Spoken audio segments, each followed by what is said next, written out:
I'm so tired of people saying that it's just a movie, it's just a comic book, it's just a TV show. Whatever. No, it's not. Stories are the building blocks of our culture, of ourselves, even of our own psychology.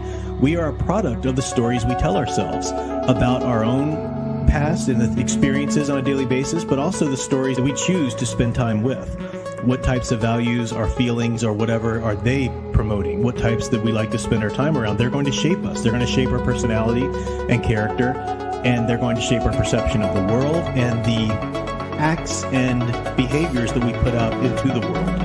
And people don't understand that. They go, it's just a movie. It's just this. I can like and promote whatever I want. Well, of course you can, but you should pay attention to the responsibility that you have. Consume stories responsibly. As a member of society, as a human being, responsibility to yourself. Consider the consequences. You need some balance. You need some certain criteria that is going to make sure you're promoting the right kind of works, or at least have thought through the type of work that this or that story is going to do in our culture, and then make your own decision whether or not that's something you want to support. Consume stories responsibly. Consider the consequences. Consume stories responsibly.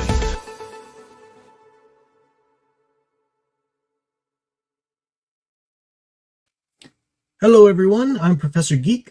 Welcome back to the channel, and welcome to another Office Hours live stream. Hopefully you guys had a great week, great New Year, great New Year's Eve even.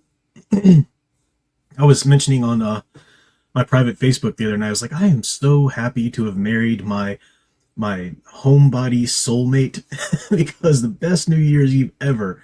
We just stayed in, watched the live action Masters of the Universe. She had never seen before. She loved that. We got some, I got a calzone from this Italian place, and we finally started playing some of the Luigi's Haunted Mansion. They had just like reissued it, the part 2 anyway. So it was a great New Year's Eve. Hopefully you guys had one just as equally well suited to you. I am just not a go out and partier by any means. But welcome to everybody. Let's see who we have here. Ghost Planet Maxine, great to see you there. Eldritch Fan is here. Eldritch Fan, with all the tact that he's known for, says, here's something to think about. Can we stop saying consume stories? I'm starting to hate that almost as much as calling story content. I do understand what you're saying, and I agree with you in the context of the corporate speak.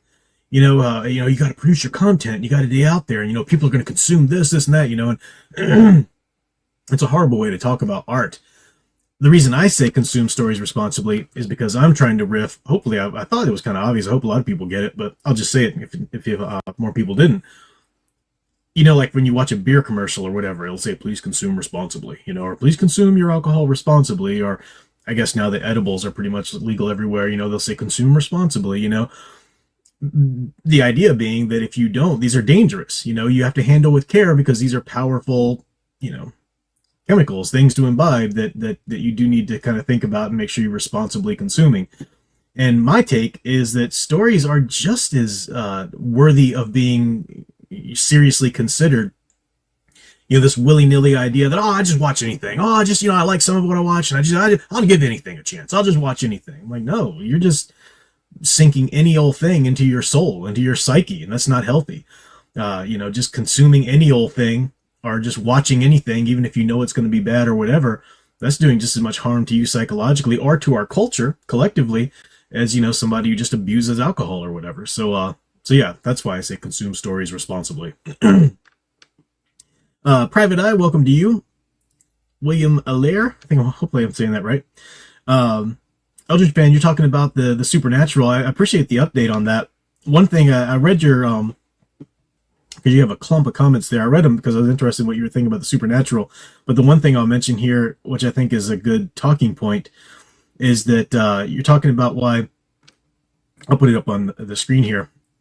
Supernatural encounters, for people who don't know, it's kind of like the Silmarillion for the Star Wars EU.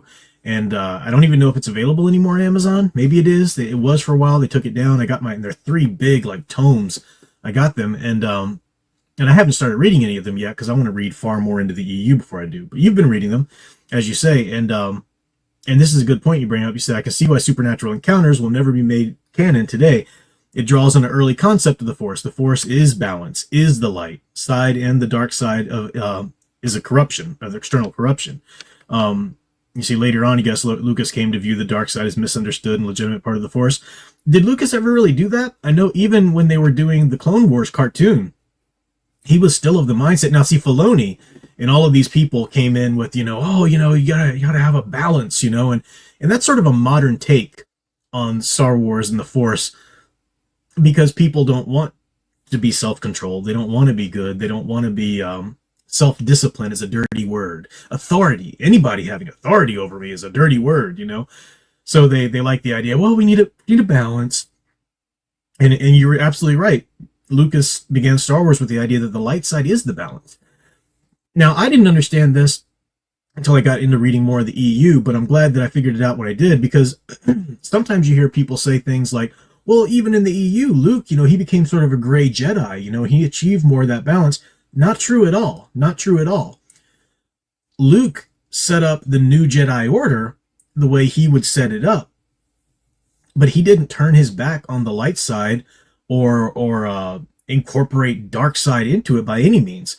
What he did do was he laxed some of the rules. He set up the Order, which is the organization of Jedi Knights. He set that up to his, the best way he saw possible. And yeah, some of those rules are laxed or are done away with from the old time, but that doesn't mean that the core of the Jedi doctrine, that's a good analogy. I'm Catholic, and there's tradition, big T traditions that the Catholic Church can never go back on, right? You can never change a big T tradition. You can never say that, well, for example, people like to try and change the priesthood a lot. Why can't women be priests? A woman can never be a priest. That's a big T tradition from the Catholic, from the church hierarchy that Christ established, in terms of Catholic theology and doctrine. But there are little T traditions that are just traditions that we hold to because we think they're useful, but they can be changed. So, for example, a woman couldn't be a priest in the Catholic Church because that's a big T tradition, that the priesthood is a masculine engendered role. But priests not being married, that's a small T tradition. That feasibly could change one day. I'm not saying it should or anything like that, or it shouldn't. I'm just saying that's a small T tradition that, because a lot of Protestants will say, how can you, Catholics say priests shouldn't marry? Didn't Peter have a wife and Barbara? Well, yeah, but at some point along the way, they decided this was going to be a tradition, based on what Paul said about how if I had a wife, I'd be having all of these other cares and whatnot. And it's better for me to be single and be solely devoted to Christ. And that sort of became a tradition for priests just to be single and celibate and give their lives to Christ that way. So it became a small T tradition. But that's not something that would shock or wreck the Catholic faith if that ever changed. It's a small T tradition. So just to continue out the analogy, if Luke starts his new Jedi Order and he says, Jedi can be married, because, he eventually marries Mara and has children, and Leia is a Jedi and she's married to Han and so forth. That's a small T tradition that he easily changes, But the Force and the order that he starts up is still the light side of the Force, which is the balance, So yeah, you bring up a great point. I just wanted to elaborate on that for people who might be like I was before I started the EU and have that thought about. Enzolo, who is, of course, Nathaniel Zalozball, you said you got a new phone, had to create a whole new username. That is a pain sometimes. Hopefully you'll enjoy the new tech though. But we'll know that you're still Nathaniel. Enzolo. AL popped by to say she's can't make it, but jet lagged apparently. Yeah, you were spending was it in Japan that you were, or China, I forget which one. But welcome home. Good to have you catch the replay anyway. And Crystal Ashes, thank you so much for the early super chat. Said, I hope the year has been good for everyone so far. I'm off to a great start, currently down with the flu. Bummer. Have a lovely stream tonight. I'll be sure to watch the replay tomorrow. Thank you, Crystal Ashes. Appreciate it. And thank you very much for the super chat. Yeah, it's been Sound Engraver and I were talking about it today. It's been a weird season, a lot of gunk going around. Both of us have gotten sick more often than we normally would. I got a little bit of head junk now. It's weird. It's didn't I just have this a month ago? But it's nothing for me. It's nothing that knocks me on my butt. It's just annoying. But yeah, it's been a weird season for it. Luckily, the flu and bronchitis thing, that was just a one-time thing. Hopefully.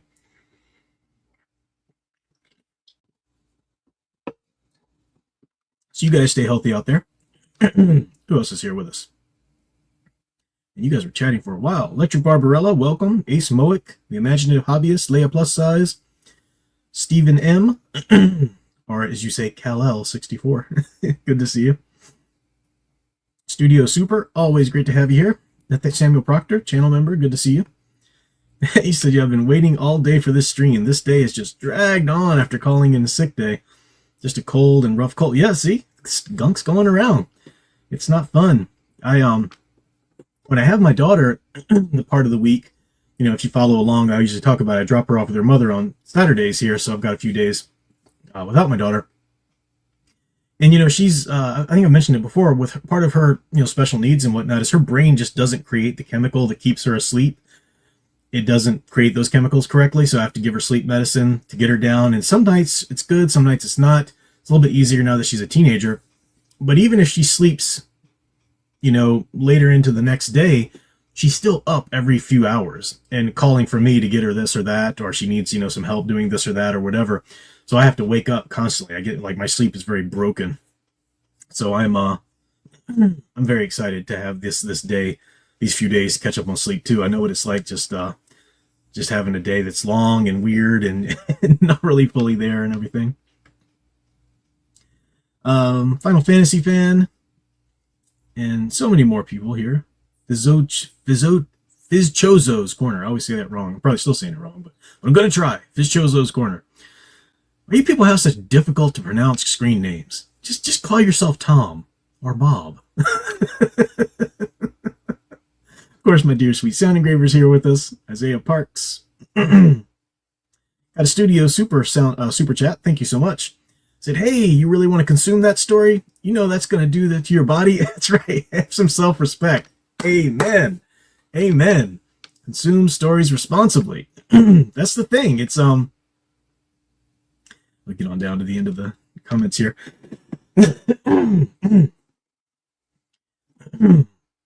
You know, I say consuming stories responsibly in the new year, and I missed I scrolled past the comment now, but somebody was saying, was it you, Enzolo? Talking about,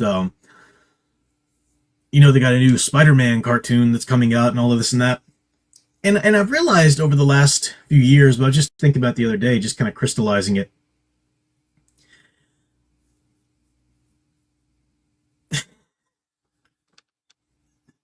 So I'll get back to my comment here in a second. But my wife had to chime in.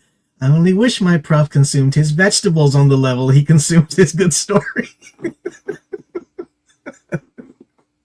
Sound engraver is the very stereotypical wife, like, are you going to have a vegetable with that? Maybe have a salad too? Maybe have... So that struck me as hilarious. She just cares. She just wants, as she says, I just want you to be around longer. Oh, pizza again this week? I just want you to be around longer. I say, why do you want to be around if you're sad? like, why do you take the things out of your life that give you joy just so you can stick around and live that life without the joy longer? It doesn't make sense to me. But anyway, do have a wonderful wife. Wonderful wife. Where was I going with that? Oh, yeah. Okay, so I just realized that people want to celebrate the new thing. You know, we talked about this when I was talking about Superman Legacy, the trailer and the teaser. One of the things that people are constantly saying is, look, I just want to be excited about something again. I just want to be, it doesn't matter what it is. And it used to just be the normies were like this. And, you know, real fans, real discerning people who knew the characters or knew the franchises or whatever would stand against this when you got this very crucial point wrong. You know, when they're race swapping all the characters, or when they're, you know, changing the fundamental and the foundational this or that, you know, geeks were the ones who were like, no, that's bullcrap. You're not doing that. Now, a good portion of the so-called, you know, fans or geeks are 100% ready just to swallow it and go celebrate something new. People raked me over the coals for saying that Aquaman movie was not good. That's not Aquaman. No, that's not the real Aquaman. That video that I made about that was ratioed. Oh, people were just, you're so stupid, blah, blah, blah. Does anybody even give a crap about Aquaman anymore? especially after the second one came out and people were like, I mean, does anybody care about Aquaman? Nobody cares about Aquaman. Back then, for me to say that this Aquaman movie isn't right, you would have thought I was telling people their children should be, euthanized or something. Same thing when I said the Wonder Woman movie. Garbage. That's not the real Wonder Woman. Same thing when I said the Joker movie. Oh my gosh, YouTubers were clipping my channel and my videos, and they were just like, how can this guy be against this? Because it's not Joker. And what happens, the sequel comes out, and you watch where it logically would flow. And like, no, that he was just trying to point out that the first one's all you need. I mean, all these mental gymnastics, People just desperately want to celebrate these movies. With the whole Superman Legacy thing, I've been thinking a lot about the crap that I had to put up with from the Snyder Bros when I was against the Snyder movies. Oh, you're so stupid. Oh, you're so bitter. This is the new Superman. Deal with it. The best moment ever, was when I put out a video talking about why Henry Cavill should not play Superman. It doesn't matter if there's a different story, if there's a different director. He doesn't understand the character. And I was pointing out things that he said. That very next day, he and The Rock released a video like, he's back.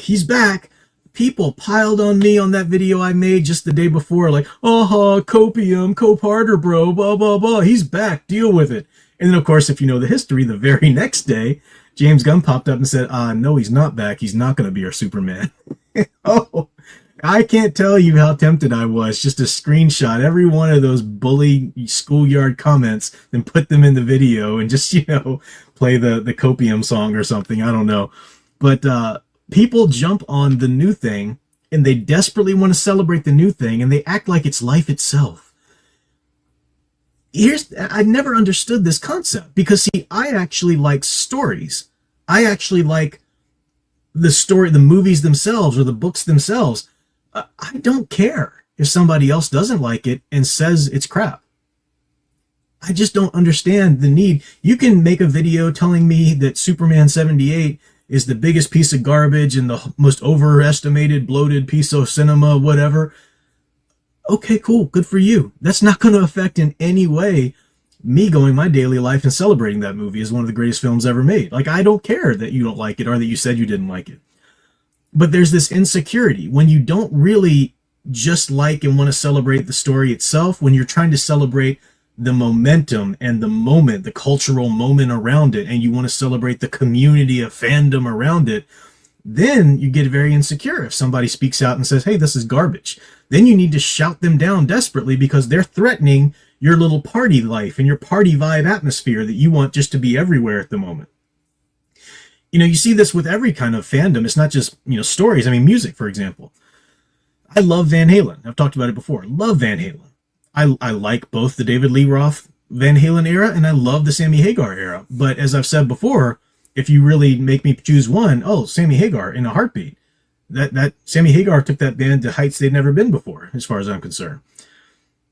Now, I can hear somebody on their channel or on their Facebook post or whatever. You go on Facebook, I'm on a lot of groups, for like classic rock, hair metal, and all this kind of stuff. And you see occasionally they'll post about David Lee Roth or this and that.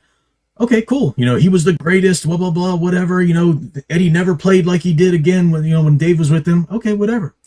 But then you watch somebody post something about Sammy Hagar or why Sammy Hagar was a better singer or whatever. And then all of a sudden you look and there's be like 1,000 laughing emojis.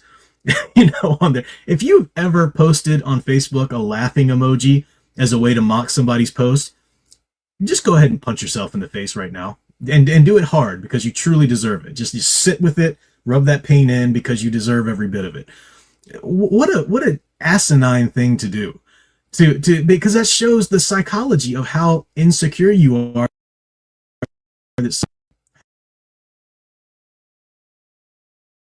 a different saying, I'm not saying that you can't go on your own platform or talk about how your opinion is this and it's different and this is what you believe or even if you think it's fact, state it as fact. I do that plenty of times. But to be threatened that somebody else over there on their own platform is doing it or on their own post or whatever, that shows that you're really not in it for the story. You're really in it for the community vibe, the atmosphere, the excitement around it. That's why people get so crazy butthurt that I'm talking about why that teaser isn't doing it. Nope, that's not right. How are you? You hasn't even come out yet. because they want everybody to be excited. They want nobody to harsh their mellow about this. They just want to have the vibe. That these people aren't. They're never going to be a discerning fan because they're not interested in story. They're interested in community. They're interested in that excitement or whatever. And these are the people that are going to freaking love that new Spider-Man show that's coming out on Disney Plus at the end of the month. Even though you can watch the trailer and see that they race swapped just about everybody in the movie. I mean, it's only a matter of time before they race swap Peter Parker. Miles Morales isn't going to be good enough for eventually. Eventually, Peter Parker will have to be, of mixed race in some set or another. We don't have fans anymore. We have fan addicts, as Fan Man used to say. They just need the new content. And you're never going to be able to break through people, the fandom menace channels that, we're fighting the good culture war fight. They themselves do it. Okay, well, this one's okay. This one's actually pretty good, guys, because this one, didn't go woke and then they did this and that. Is that really the standard? Do all we want is just something that's not woke? Or do we want something that's actually true to the franchise and true to the characters and the spirit of the characters? Really thinks about what work do these stories, what work should these stories be doing in culture? Have they done historically in culture? And are we going to create new stories and new iterations of them that continue that work, Got some super chats here. Matthew Flynn, welcome. Thank you for the super chat there. So my year has not been a good start, as I have lost a close friend who I've been sharing my 40K hobby with. I am so sorry about that. Lost friend, you mean like, heaven forbid they passed, or just we're on the outs with them or whatever, but that's very sad either way. I'm sorry about that. I know it's, fandoms are fun when you have friends that share the fandom, right? I'm not denying that. I'm using your, very sorry for your loss there, Matthew Flynn, but you triggered a new concept here, a new idea for me. I'm not trying to poo-poo the idea of having friends that also celebrate the same fandoms. I mean, shared fandoms is what, brings people together and brings friends together. That's all fine. It can enhance the experience of a fandom. Sure, nothing wrong with that. But if you're in it for the friendship or community primarily, and if that's more important to you than the the quality of the story in general, then that's the problem. If you'll overlook bad story just so you can be a part of a fandom family, and that's just the problem. There's the problem right there. Studio Super, thank you for the super chat. Said, I feel that characters that got a more bum rap than Superman is the Fantastic Four. I don't think they have a good iconic movie. It's sad, and I feel that the heart and soul of Marvel, yeah, they are the heart and soul of Marvel. They were the first Stan Lee creations there, right? Yeah, the first family, Marvel's first family. Did you have a continuation to the comment that you posted down here? You had oh yeah, here you go. You say, because when the MCU was in their prime, we would have jumped for joy at them getting the Fantastic Four. Now that they've been acquired, while the MCU is in its Yas Queen phase, they can't seem to get a break. You're right, but I'll caution people, the fandom menace channels and a lot of so-called fans are already poised to embrace this new movie. Well, they got Robert Downey Jr. back, and it looks like they're getting Peggy Carter back, guys. Hey, guys, I think we won. We haven't won anything if they're sticking to the continuity. The same continuity. They don't. That's them throwing you a bone. Wake up, wise up. They're not changing anything. They're just learning what buttons to push to get you back on board and to make you shut up.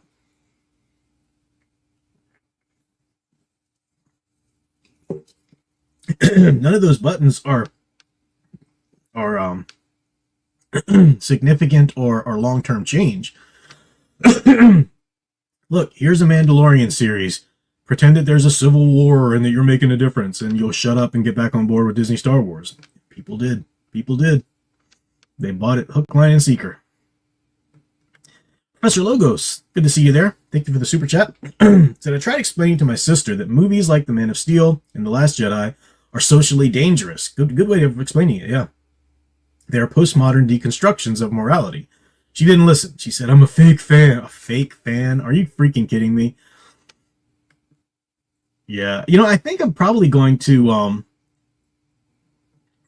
Hey, amen, Sound Engraver. The war isn't over till they stop making these movies. Yeah, don't pretend. Okay, well, we're gonna listen to you guys too, and we're gonna bring everybody into the fold, and we're gonna, that's what James Gunn's doing, right? We want to please everybody. No, screw it. I don't want another Superman movie. I don't want another Star Wars movie. Give it. I said 10 years before. Heck, give it 20 years. I don't want any more stories like this from Hollywood. I have enough great stories of the past, and that's what I'm talking about when I say consume stories responsibly in the new year tonight. I got a stack of reviews here I meant to give last time, and I got more sense that I want to get through in a moment. But yeah, that's the deal.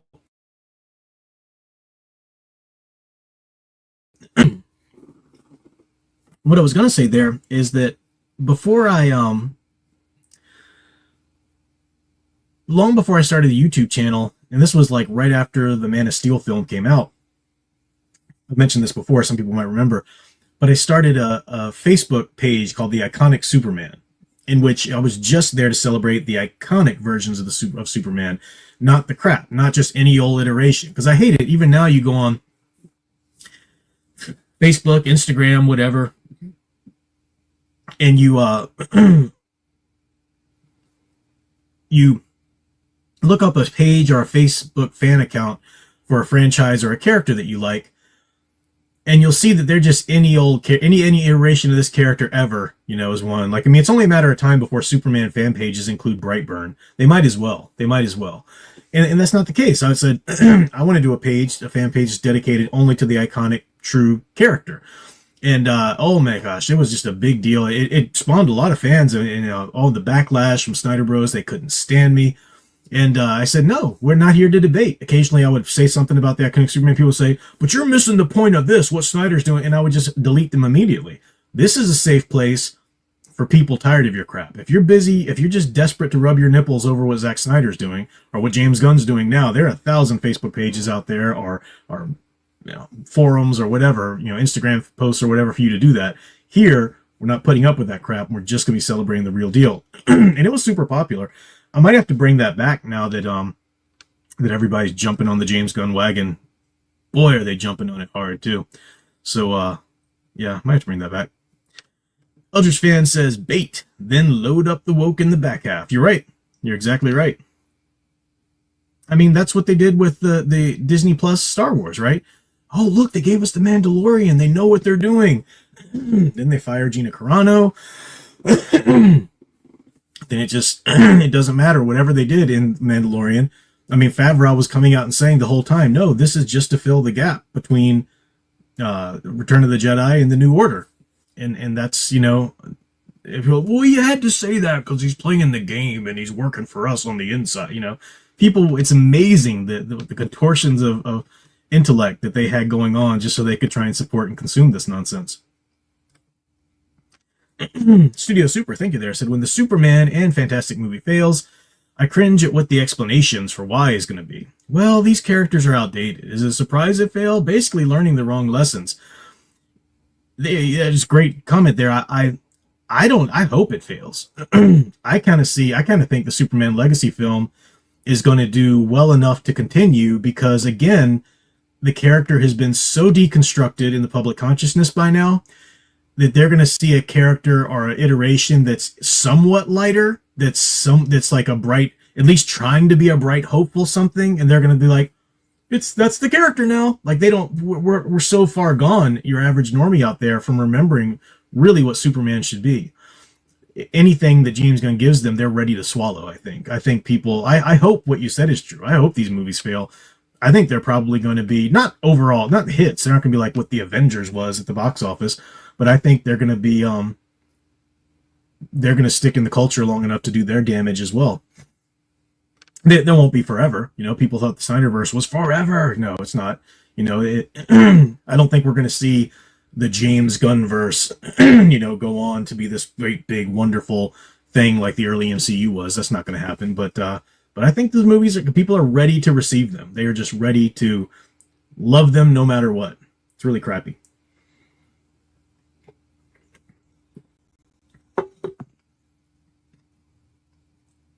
All right.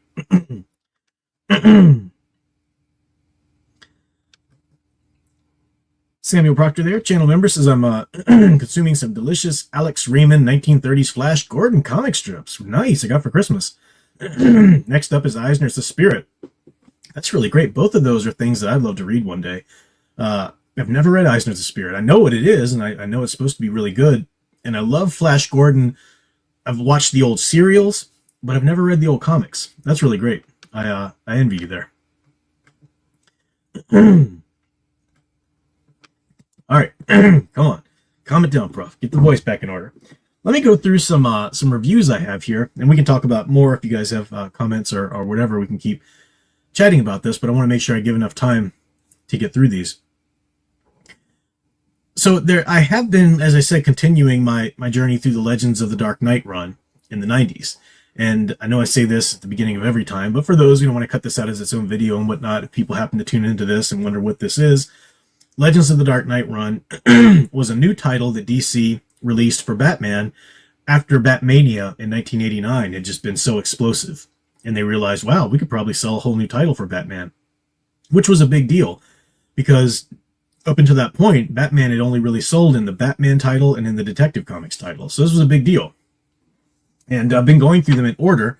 You can look through my videos in the past there to see. Now I'm up to issue... Wait, do I do these first? No, I'm issue 31. I forgot the very last story arc. Was it Faces? I think Faces might have been the very last story arc that I did. But issue 31 is a standalone issue, a standalone story called Family.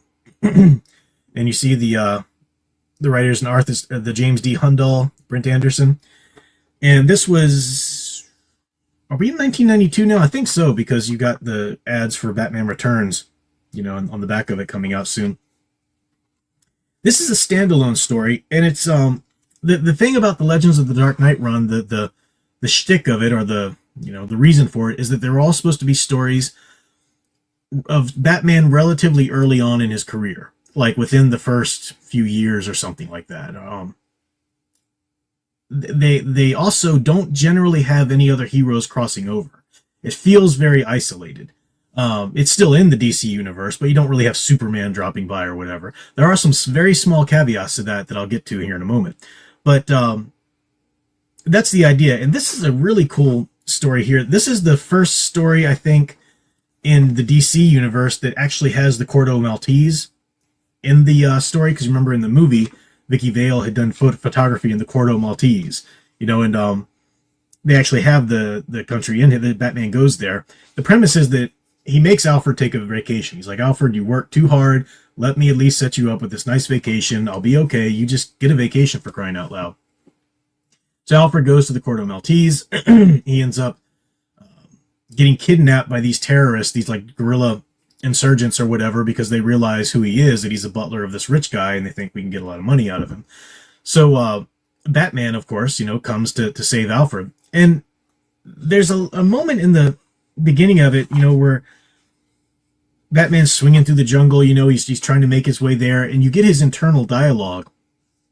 And he's talking about, Alfred, I swear they better not have touched you. Alfred's his family. He's a surrogate father in so many ways. And he says one thing, he says, so help me God, if they've harmed you, I might just have to break my no-kill rule tonight.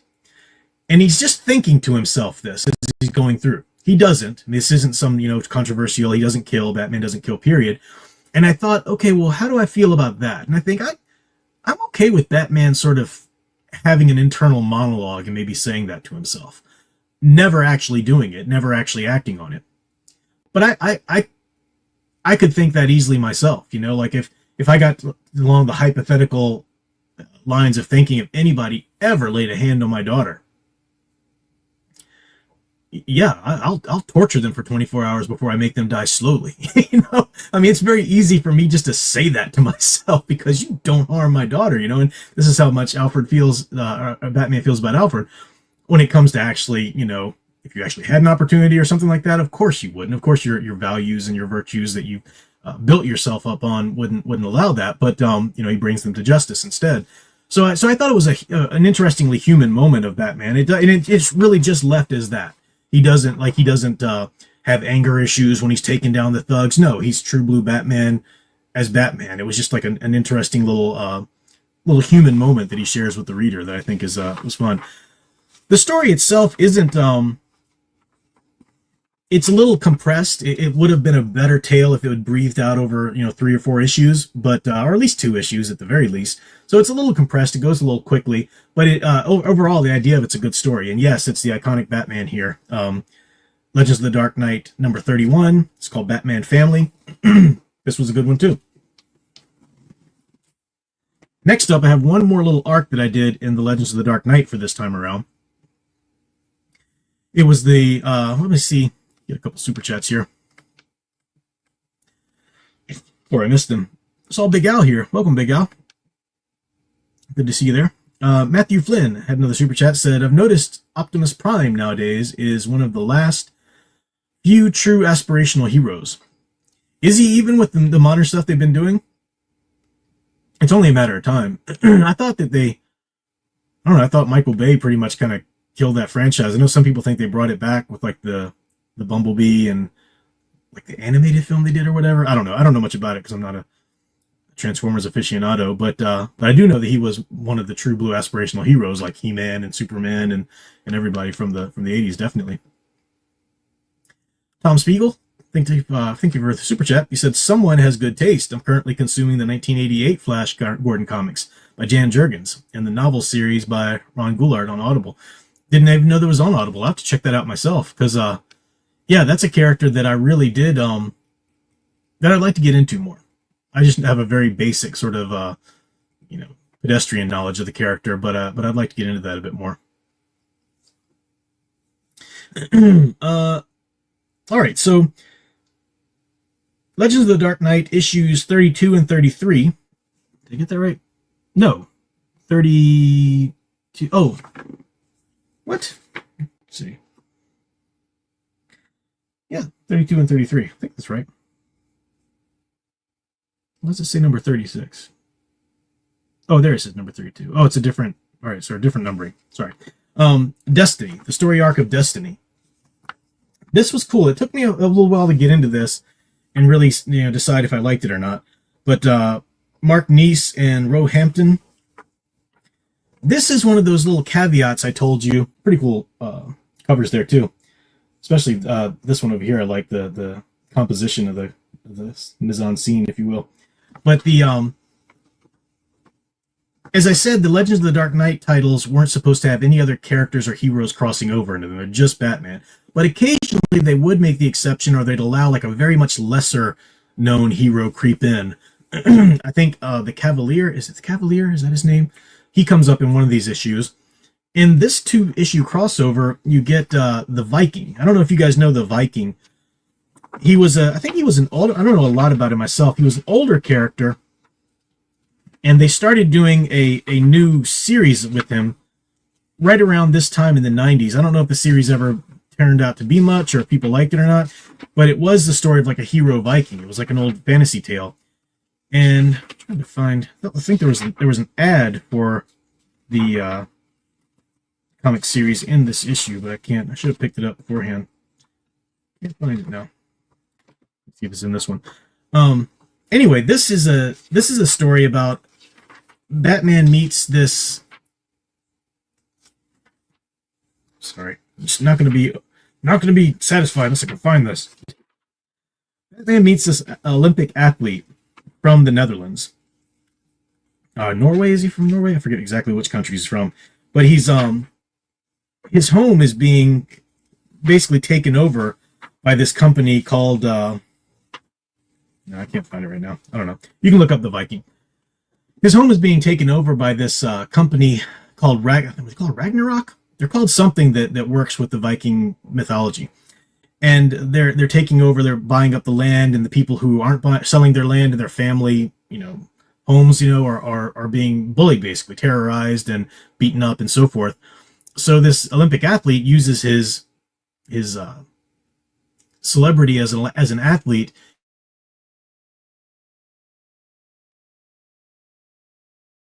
and he's a Viking from the comics, and going about and beating up these thugs, but also trying to bring awareness in the media and whatnot to what this company's doing. So Batman joins up with them, and there's a lot of little things. I'm not going to give you all the ins and outs of it, but they they find that there's this link between the two of them, Batman and this athlete who's dressing up as the Viking.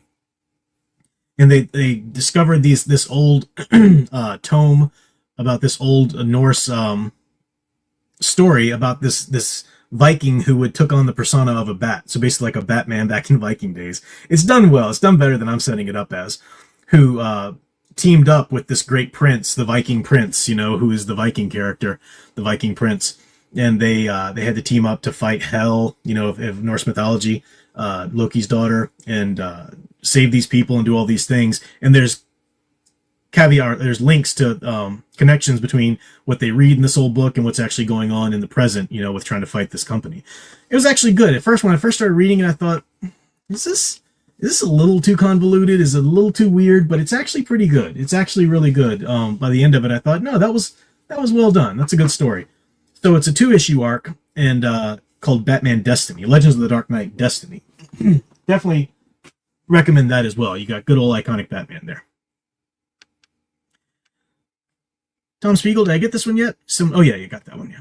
Let me. I think I got another one down here. Studio Super. Thank you for the super chat. Said kind of like Batman the Animated Series, The Underdwellers. Oh yeah, The Underdwellers. Using kids for slavery and labor. I swore to let the courts do their work, but this time I've never been more tempted to finish the job myself. Yeah, exactly. Yeah, so he said things like that in Batman the Animated Series. I forgot about that, but you're right. You're absolutely right. Yeah, it's just the same kind of thing. Because of course he doesn't. It's not like, saying that Batman sometimes he could, it's not that at all. It's just showing his human side as he controls it and does what Batman does. Next up on my review list here, I think I got 2 more here. When I went through, as I said, I gave a review of Superman Man of Steel Volume 1, which was the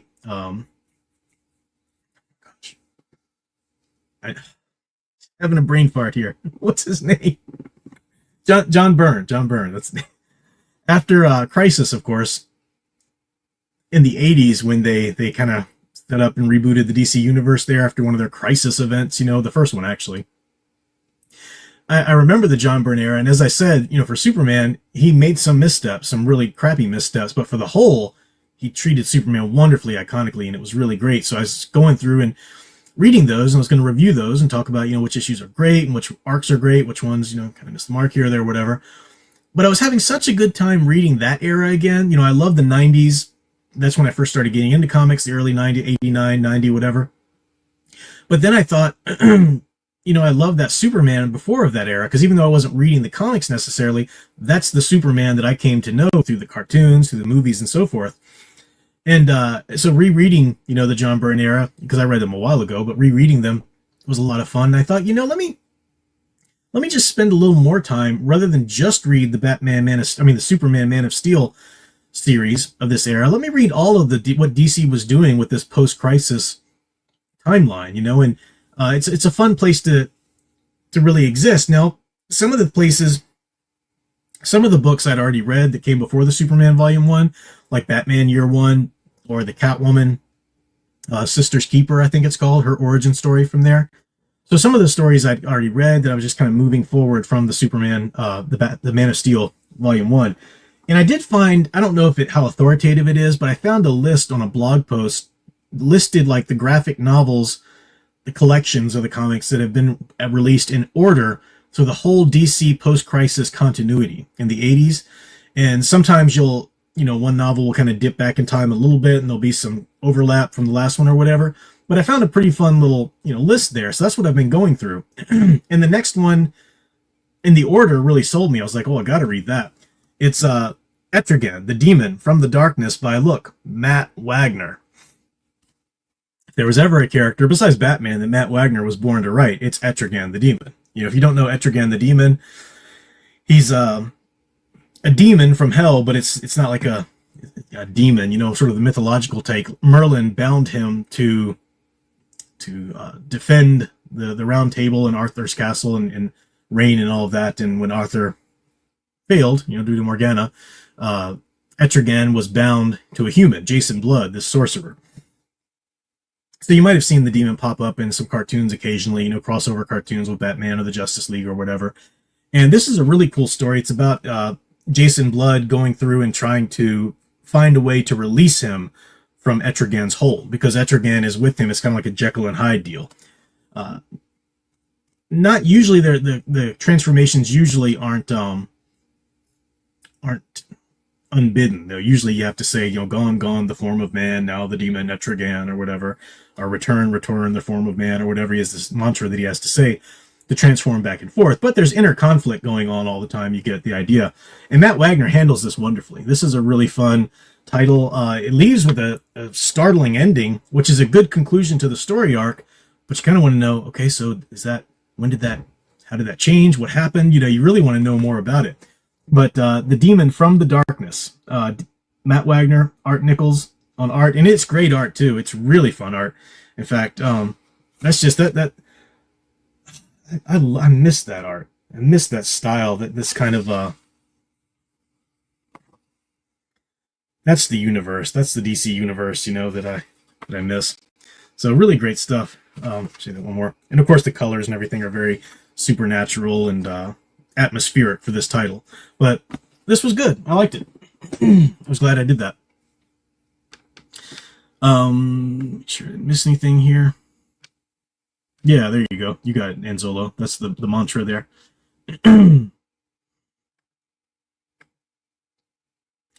Studio Super, another super chat. Thank you. Said, going back on the era when the movie comes out, we should do a watch party of the Superman Fleischer cartoons, since they're public domain. An actual Superman to look forward to that day. Yeah, I mean, you'd mentioned doing it on your channel. If you're not, maybe I'll do something with that. Yeah, I mean, you can, what is it? There's some company that lets you pay a certain amount to license out certain classic movies, and you can watch them in a movie theater. Sometimes people do it for charity or whatnot, and you can Superman 78 is among the movies you can get re-released in the theater if you earn enough money or do it for some, there's some kind of organization that you do it through. And that's a local option, but it's not a big internet option, But yeah, that's a good idea. The Fleischer films, they are. I got a really sweet Blu-ray copy of them because I didn't have them on Blu-ray. And, when it comes to old animation or old films in general, I think Blu-ray is the way to go because that's an actual restoration. If you just do a restoration of like Jurassic, like a 4K restoration of Jurassic Park, well, Jurassic Park was never lost. It was never damaged. It was never presented in a quality that was less than Spielberg meant for it to be presented in, right? Now, yes, you can say that there was more information in the film and the 4K actually digs out more clarity and more, sure it does, but restoration to me should be used for something like, I have a Blu-ray restoration of the Phantom of the Opera, the old Lon Chaney Phantom of the Opera, because the prints that exist are so scratchy, or are the original Nosferatu, and the Fleischer films, they do really well on a Blu-ray as well. So anyway, just a little aside.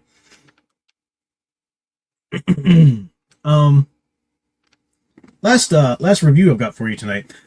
So in my little list that I found there of the post-crisis kind of graphic novel timeline was the Tales of the Green Lantern Corps, Volume 3. My copy has a used copy. It's like it used to be an old library copy, so you see it's got the whole laminate, things on it and stuff. Kind of beat up, but holds together very, very well. This was a really interesting read for me. I'm actually still reading just the last little few pages in it. It's really fun. Now, the Tales of the Green Lantern Corps collect all these stories, and the stories in Volume 1 and 2 happen before the crisis. This picks up right after the crisis. And it's a very different feel from any of the other post-crisis titles that you read. Because if you read Perez's Wonder Woman or, John Byrne's Superman or whatever, they kind of started those characters over. And they're giving you their origins again and all of that. You don't go get Hal Jordan's origin here anymore. Because the Green Lanterns are aware of the crisis. The Guardians were aware of the crisis. The Guardians left this plane of existence or whatever at this point, or left the galaxy at this point, because they felt they had failed by not stopping the Anti-Monitor. So the Green Lanterns are kind of left to do what they want, still continue their jobs and their roles, but they're not policed. They are policemen, they're galactic policemen, but they're not overseen so much. So the Guardians do tell Hal that the next the next form of a guardian themselves, the next iteration of a powerful being like one of the guardians, is going to evolve eventually on Earth. So Hal goes back to Earth. Hal, at this point, for a time he had stopped being the Green Lantern. Had to do with Starfire. You know who I'm talking about. Ferris, Carol Ferris. What's the word that she came? The name of her character that she became. Anyway, he had to leave his Green Lantern duties for a while. So John Carter? No, John Carter. Was it John Carter? What's his name? I'm blanking on his name. John, anyway. Comes to fill in for him. So when Hal comes back, John's still doing a great job as Green Lantern, so there's 2 Earth Green Lanterns. I get that. I've always hated the idea of Guy Gardner, though. It's never been explained to me sufficiently why Guy Gardner should also have a ring. I know why, the ring chose him and Hal at the time, and all. It just seemed like a really flimsy excuse to have yet another human with a Green Lantern ring to me. So anyway, John Stewart, thank you. I kept wanting to say John Carter, but I was like, it's not John Carter. It's not John. Yeah, John Stewart. Anyway, so you've got John Stewart, and he, of course, with Kat, has already had the romantic relationship with Kat. She was already there with him on Earth anyway. And you've got the introduction of Kilowog in this title. Salak, Chip, Aricia. They all decide that they're going to stay on Earth then. Because if Earth is the next source of this next great evolution of a being, like the Guardians, they want to protect Earth. So you've got 7 Green Lanterns there, all on Earth. Occasionally you do dip into what Guy Gardner's doing. Guy Gardner's what a crap character. Fan Man was trying to convince me that he's actually a good character before they messed him up or whatever he said. He said they messed him up and tried to make him sort of a right-wing zealot, or like a parody of right-wingness or whatever. I don't see that yet, but I'm reading still, so we'll see. But it's just never been justified to me why he mattered as a character to begin with. I just don't get it. If you like Guy Gardner, you like Guy Gardner. Great, good for you. And just as an aside, the fact that they put Nathan Fillion, the man who should have played Hal Jordan, he voiced Hal Jordan, he should have been cast as Hal Jordan, but no, they went with Ryan Reynolds for some ridiculous reason. The fact that he finally gets to play a Green Lantern in a live-action film, and James Gunn puts him in the dumb butt bowl cut and makes him be Guy Gardner. Did you spit in his face when you gave him that casting information, James Gunn? What a ridiculous idea. No one wants Guy Gardner in any movie in any DC ever. He's like one of the most hated characters ever. I know he's probably got some defenders, and good for you. Glad you like him. You're not going to find sympathy here. So anyway, in all respect to Fan Man, who's got his own real reasons for liking him. I'm not saying he doesn't know what he's talking about. I mean, he clearly knows things I don't. I just don't care to know whatever he knows, because this character annoys me so much. But anyway, Green Lantern Corps Volume 3, you're not jumping into the middle of the story other than that the crisis just happened. And that's pretty much what I'm doing with all of these runs. So it really is a good, it's a fun read too. This is very different. It feels very Silver Age. It feels very Silver Age in that there's exposition-y dialogue. Some of the villains, feel a little Silver Age here and there, and I like that. It's not done in a cheesy manner. It's just sort of a throwback to that nice Silver Age feel. It's not as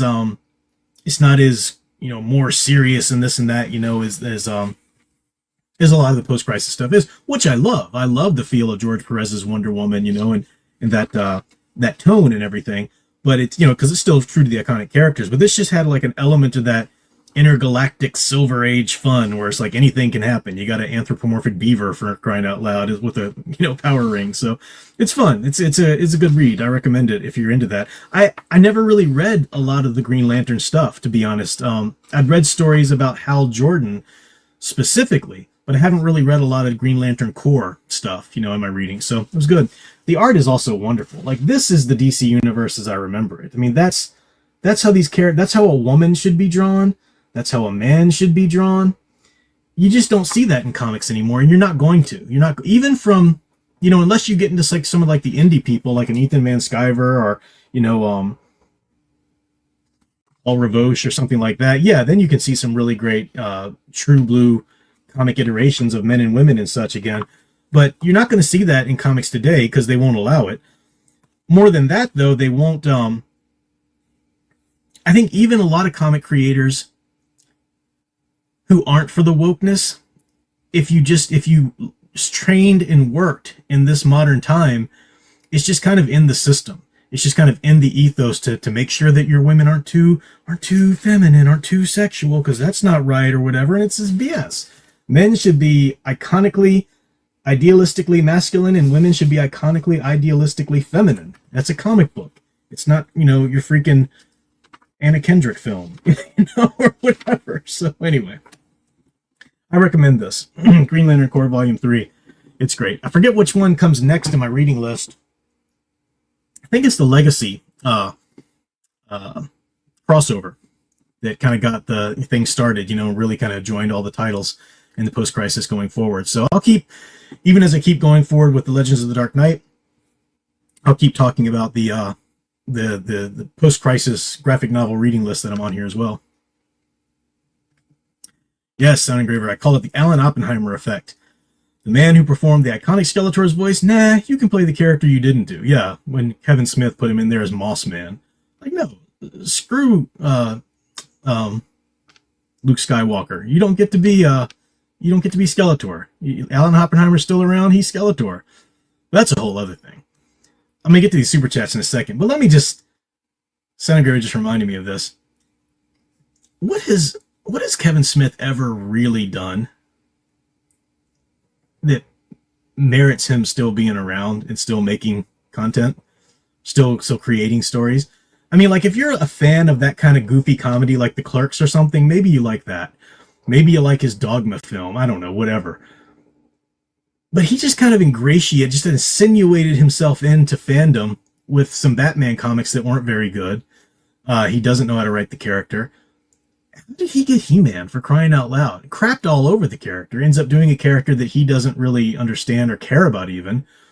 How does he still have fans? Like, what has he ever done that really merits people supporting him so much? I just don't understand. Like, you could take all of the Kevin Smith stories out of existence right now, and I wouldn't shed a single tear. Like, whatever, I don't care. He's never really done anything that really, truly merited him having such a following to me. And that's just me. And maybe you love him. Whatever. Good for you.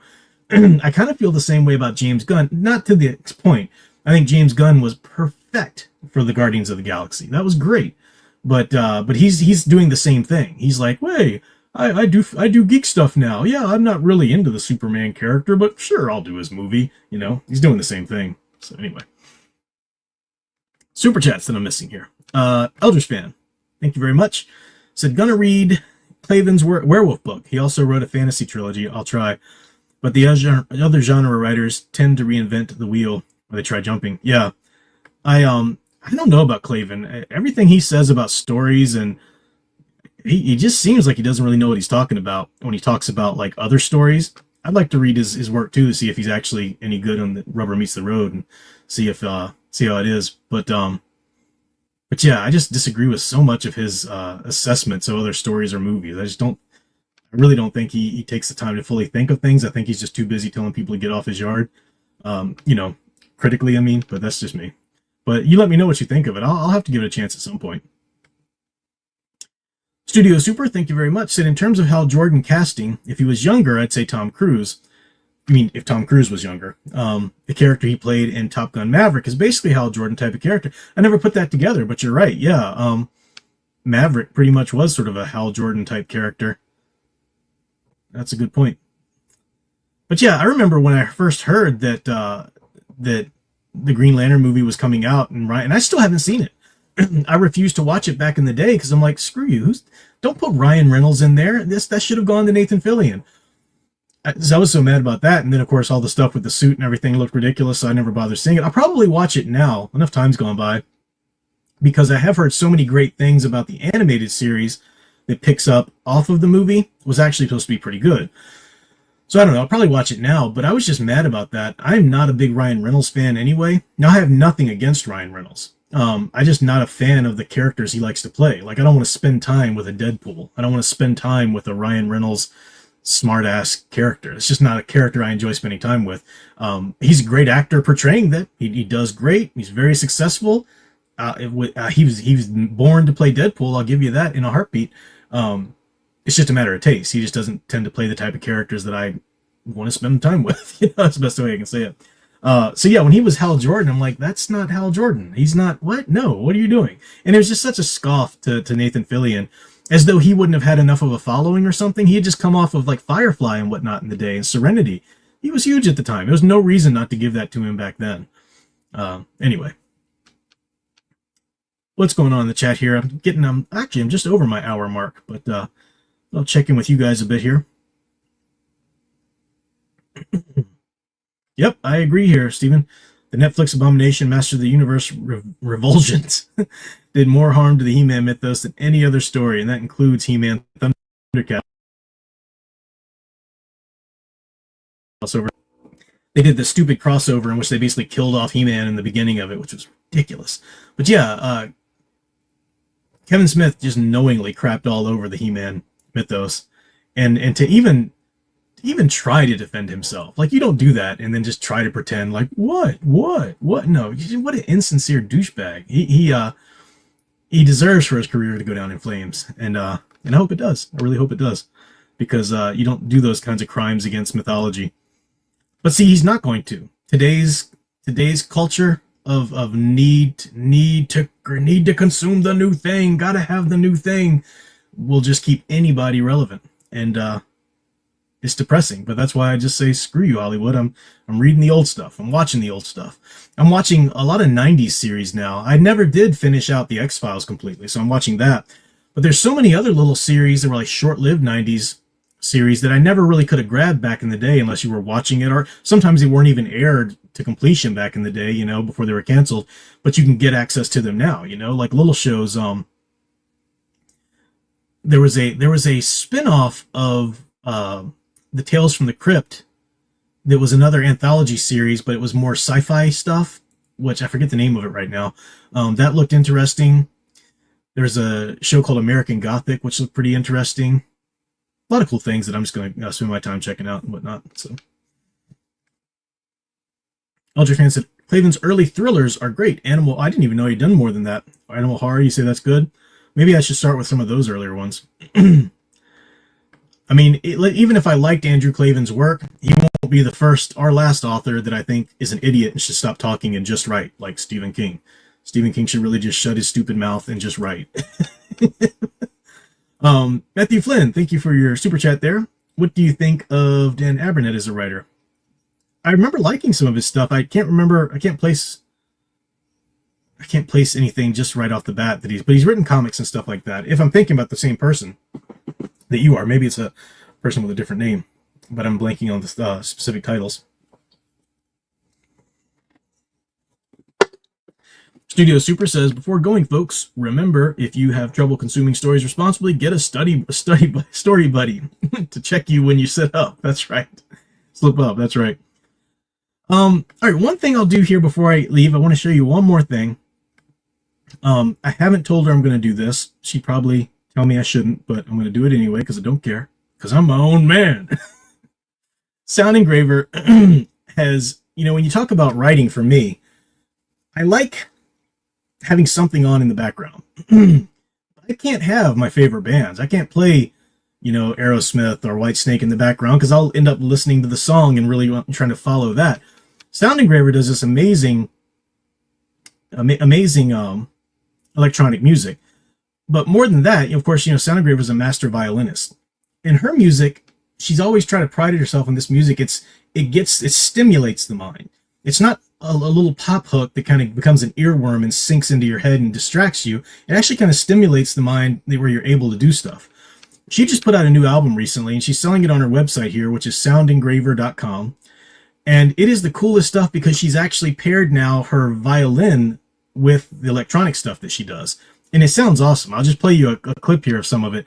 You can download it for $4. It's on Sound Engraver's website, soundengraver.com. It's really great.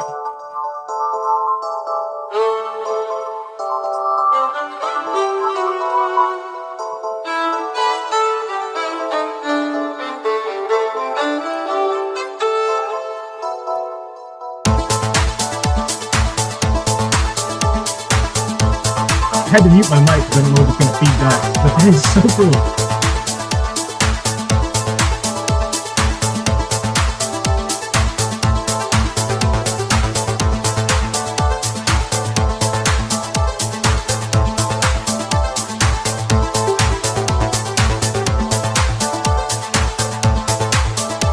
kind of wait for the violin to come back in. It's really good. It's 4 tracks, and they're long tracks.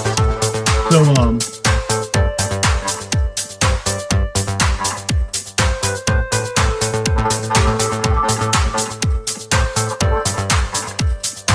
you know, it feels like music to a video game, honestly. A video game battle or something like that. Just kind of keep you going and stimulate you to go for us. Oh, the violin comes later, yeah. So, it's 4 tracks. It's good stuff. You want to stop the music because we can't hear you that well. Okay. No. My sound engraver, who is very meticulous about sound, she knows that I'm playing her music and I'm presenting it in such a way that doesn't really showcase the music correctly. So she's in the comments going, listen to it with earphones. And she's telling me, oh, you probably shouldn't stop playing it because we can't hear it very well. So let me just not play it anymore. So I don't transgress the the sound engraver specifications. But the website is there, soundengraver.com. Just wanted to show you that because it helps me with writing, honestly. It's quite good. But anyway, so that's all for tonight. I am going to finally stop talking and relax. But it's been really fun hanging out with you guys. Had a nice, good, long stream. Got a lot of things chatted over and got some reviews done. I'll put them out as their own things. I'll try to get to a comic store run again and put that up soon.